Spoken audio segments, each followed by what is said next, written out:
But what is going to be a big worry for the Prime Minister is like UPA allies like Mamata Banerjee are already making their discontent over price rise public.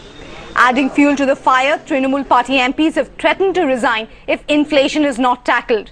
Mamata has said she would raise the issue with the PM when she meets him. The left, though, has slammed Mamata's move as gimmickry, but the Congress refuses to view it as an ultimatum.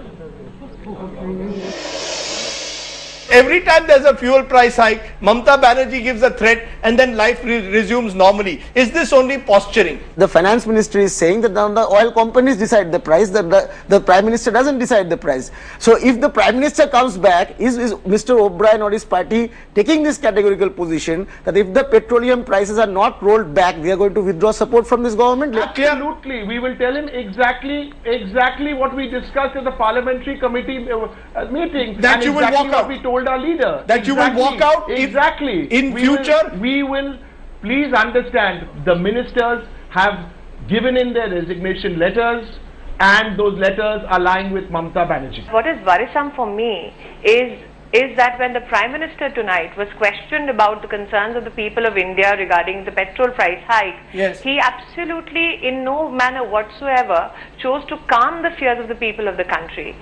I'm extremely appalled that he feels that food inflation rate going up is a sign of growing prosperity. I just hope at that time when he was addressing the media, yes, that somebody had cued in the Prime Minister about the Kerala High Court observation that sure, price rise is nothing but slow death.